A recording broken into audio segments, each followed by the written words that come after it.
মুখ্যমন্ত্রী মমতা বন্দ্যোপাধ্যায়ের নির্দেশ মতো আজ প্রতিবাদ মিছিল অনুষ্ঠিত হলো রাজ্যের বিভিন্ন জায়গায়। দক্ষিণ 24 পরগনার মগরাহাট 2 নম্বর ব্লক তৃণমূল কংগ্রেসের পক্ষ থেকে আজ বিকাল 3 ঘটিকায় মগরাহাট বিডিও থেকে হরিশঙ্করপুর মোড় পর্যন্ত এই প্রতিবাদ মিছিল অনুষ্ঠিত হয়। প্রতিবাদ মিছিলে উপস্থিত ছিলেন মগরাহাট 2 নম্বর ব্লকের বিধায়িকা নমিতা সাহা, পঞ্চায়েত সমিতির সভাপতি রুনা ইয়াসমিন, পঞ্চায়েত সমিতির সভাপতি সেলিম লস্কর সহ তৃণমূলের অন্যান্য কর্মকর্তারা উপস্থিত ছিলেন। কয়েক হাজার সমর্থকও। মগরাহাট থেকে আনোয়ার হোসেন সর্দারের রিপোর্ট, দুয়ারে সংবাদ। যে আপনারা ওষুধের দাম কি কমবে, আপনার কি মনে হচ্ছে? নির্দেশে আমাদের মিটিং করা, সেইভাবে আমরা করলাম এবং সব জায়গায় সারা রাজ্যে মানুষ তো ব্যাপক সাড়া পড়েছে, দেখলাম যে ব্যাপক জনসংখ্যা এসে উপস্থিত হয়েছে। কেন্দ্র সরকার ভাববে এটা নিয়ে, সারা রাজ্যে যেহেতু হচ্ছে। আগামী দিনে কি মনে করছেন, যদি ওষুধের মূল্য কমে তাহলে কি আবার বৃহত্তর আন্দোলনে যাবে? দল যেভাবে বলবে সেভাবে আন্দোলন হবে। কত লোকের 12 থেকে 14,000 হবে, তার মধ্যে মহিলা ছিল 8,000। জন্য লড়াই, মুখ্যমন্ত্রীর নির্দেশে, অভিষেক বন্দ্যোপাধ্যায়ের নির্দেশে বাঁচার লড়াই এবং সাম্প্রদায়িক বিজেপির বিরুদ্ধে আমাদের লড়াই। আপনারা দেখেছেন গতকাল ওয়াকফ বিল জোর করে পাশ করিয়ে দিয়েছে, আর আমাদের সাংসদরা তারা এবং ইন্ডিয়া জোটের সমস্ত সাংসদরা গতকাল লড়াই করেছে, আন্দোলন করেছে। এই আন্দোলন চলবে। এরা সাম্প্রদায়িক সংঘাত বাঁধাতে চাচ্ছে। বন্ধু, এটা আমরা চাই না। আমরা ভারতবর্ষের তথা রাজ্যের মানুষ, আমরা সবাই ঐক্যবদ্ধ। হিন্দু নয়, মুসলিম নয়, খ্রিস্টান নয়, সমস্ত মানুষ, সমস্ত সম্প্রদায়ের মানুষ আমরা ভাই ভাই হয়েছিলাম, আমরা ভাই ভাই হয়ে থাকতে চাই। এটাই ভারতবর্ষ।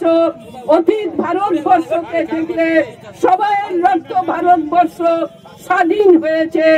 এই ভারতবর্ষ বিজেপির নেতৃত্বে ভারতবর্ষের মানুষ কেউ চাচ্ছে না। একটার পর একটা ধরছে, মানুষ মরার জন্য প্রস্তুত।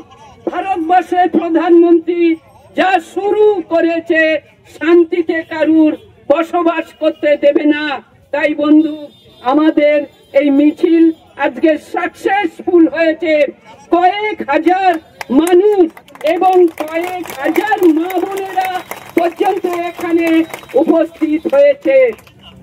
পঞ্চায়েত সমিতির সভাপতি ভগ্নিপতি রুনা ইয়াসমিন কিছু বলবে।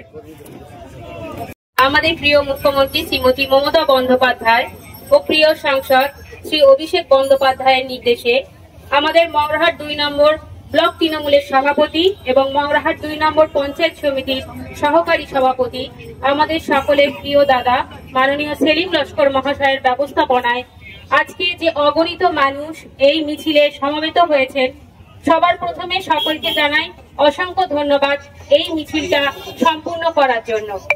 আজকে আমি এখানে উপস্থিত হয়েছি শুধুমাত্র একজন ব্লক তৃণমূলের সভাপতি, পঞ্চায়েত সমিতির সভাপতি বা বক্তা হিসেবে নয়। আমি এখানে উপস্থিত হয়েছি আপনাদেরই একজন হয়ে।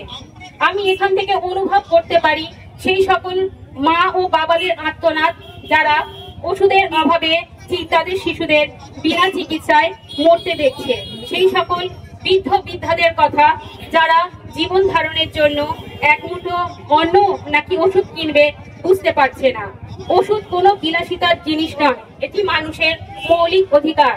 কিন্তু কেন্দ্রের সরকার সাম্প্রদায়িকতার বীজ চারিদিকে বুনে দিয়ে মানুষের, সাধারণ মানুষের বেঁচে থাকার ক্ষমতাটাও ছিনিয়ে নেওয়ার জন্য ওষুধের যে ক্রমবর্ধমান দাম বৃদ্ধি করে চলেছে, তার প্রতিবাদ জানিয়ে আজকে আমরা এই আন্দোলন শুরু করেছি এবং এই আন্দোলনে আমাদের সকলের কণ্ঠস্বর এক হতে হবে।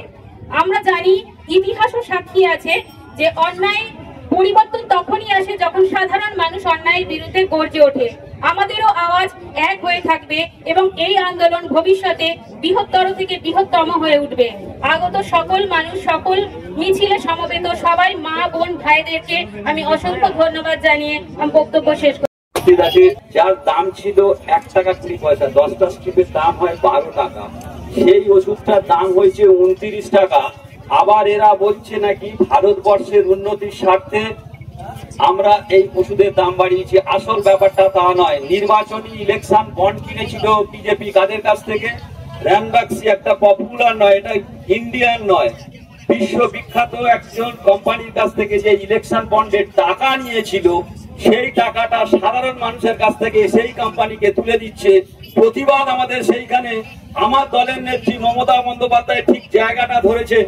যে ইলেকশন বন্ডগুলো আজকে বিজেপি সর্বভারতীয় ক্ষেত্রে সমস্ত ওষুধ কোম্পানির কাছ থেকে যে টাকাটা তারা তাদের রাজনৈতিক ফান্ডে নিয়েছিল, আপনার আমার মা বোনেদের কাছ থেকে, পাড়ার প্রান্তিক গ্রামীণ মানুষের কাছ থেকে সেই টাকাটা তারা তাদের সেই পুঁজিবাদদের হাতে তুলে দিচ্ছে। কারা তারা পুঁজিবাদ? হয় তারা আমেরিকায় থাকে, নয় তারা অস্ট্রেলিয়ায় থাকে, কেউ ইংল্যান্ডে থাকে। আমাদের দেশের তারা কেউ নয়। আমাদের নেত্রী মমতা বন্দ্যোপাধ্যায়, সঙ্গে আমাদের সহ অধিনায়ক আছেন অভিষেক বন্দ্যোপাধ্যায়, তারা যে নেতৃত্ব বুঝেছে, তিনি সংসদে দাঁড়িয়ে বলেছেন এটা কোন জায়গা থেকে এলো আমাদেরকে একটু বোঝালে ভালো হতো। উত্তরে কিন্তু ভারতবর্ষের প্রধানমন্ত্রী নয়, ভারতবর্ষের অর্থমন্ত্রী নির্মলা সীতারামন, তিনিও কোনো উত্তর দিতে পারেননি। তাই আমি আমাদের কর্মীদের বলবো, আজকে শুধু আমরা এটা ট্রেলার দেখালাম, একটা সিনেমার ট্রেলার হয়, এটা শুধু আমরা ট্রেলার দেখালাম।